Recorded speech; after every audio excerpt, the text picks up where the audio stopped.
Have you ever wondered if artificial intelligence could reshape the way we learn and educate?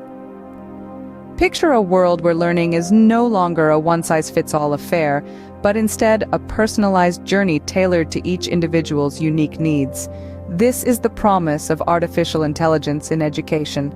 By analyzing vast amounts of data, AI can predict what a student needs to learn next and the best way to present that information. Moreover, it could potentially revolutionize accessibility, making education more inclusive for everyone, regardless of their physical or cognitive abilities.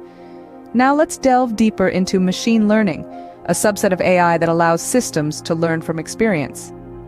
It's like teaching a toddler to walk. They stumble, they fall, but they learn and adapt with each step. This is the essence of machine learning.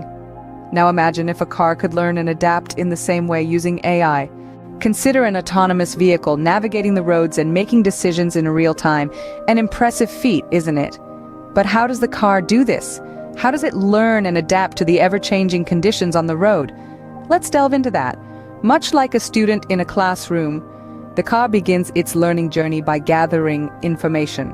It uses sensors and cameras akin to our eyes and ears to absorb data from its environment. This data includes everything from the position of other vehicles to traffic signals, weather conditions, and even the behavior of pedestrians. It's a constant, ongoing process of observation and data collection. Next, the car processes this information. It's here that the magic of machine learning comes into play. Machine learning is a form of artificial intelligence that allows the car to learn from its experiences. It's like a student studying for an exam, understanding the material, identifying patterns, and making sense of it all. The car's machine learning algorithm sifts through the data, identifying patterns and making connections. It's learning in its own way.